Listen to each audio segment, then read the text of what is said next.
नदियों से हम सिमटे तो झरनों में स्नान करने लगे, झरनों से सिमट करके तालाब में स्नान करने लगे, तालाब से सिमटे तो कुएं तक आ गए, कुएं से सिमटे तो टंकी तक आ गए, टंकी से सिमटे तो टोटी तक आ गए, और अब तो बिस्लेरी के बोतल में आ गए।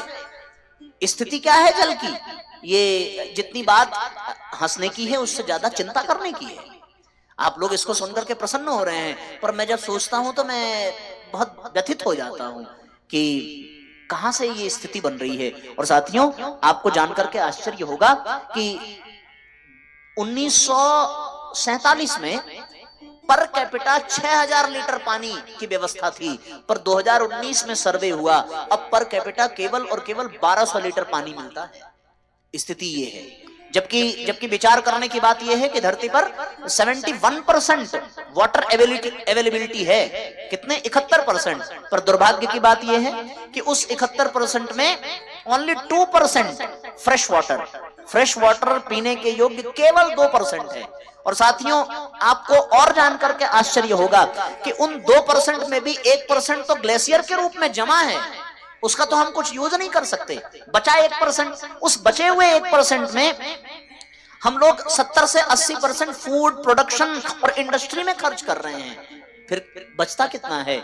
और सही कहा जाए तो फिर पीने के लिए शुद्ध पेयजल अगर बच रहा है तो वो केवल 0.001%, बस इतना ही बच रहा है।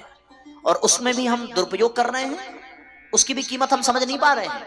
आदमी ब्रश करता है तो बेसिन का नल खुला ही रहता है, आदमी दाढ़ी बनाता है तो जब तक दाढ़ी बनती नहीं है नल खुला रहता है। हम लोग पानी की कितनी बर्बादी कर रहे हैं, आप विचार करके देखिए जरा सा, सोचने वाली बात है। शायद ही कोई व्यक्ति ऐसा हो जो अपने ग्लास का पूरा पानी खत्म करता हो, थोड़ा थोड़ा तो बच ही जाता है। और ये बुरी आदत मेरे अंदर भी थी, पर 2018 में मेरा ध्यान इस विषय पर गया। उस दिन से हमने अपना एक ऐसा बॉटल अपने पास रखना शुरू किया जिसकी ढक्कन में ही हम पानी पीते हैं, और वो ढक्कन इतना छोटा है कि उसमें उतना ही पानी आता है जितना कि हमें एक बार में पीना है। पर हमारे घर के ग्लास की साइज इतनी बड़ी है कि अक्सर उसमें आधा ग्लास पानी बच जाता है, उसका हिसाब हमारे पास नहीं है। ये पानी का दुरुपयोग हमारे द्वारा हो रहा है। तो हम लोग तो जल को खत्म करने में, जल को प्रदूषित करने में, वायु को प्रदूषित करने में भरपूर योगदान कर रहे हैं। इसके लिए हमें अवार्ड मिलना चाहिए, इसके लिए हमें सम्मान मिलना चाहिए कि हमने पर्यावरण का सत्यानाश अपनी प्रसन्नता से किया है, अपने पैरों पर खुद हम लोगों ने कुल्हाड़ी मारी है।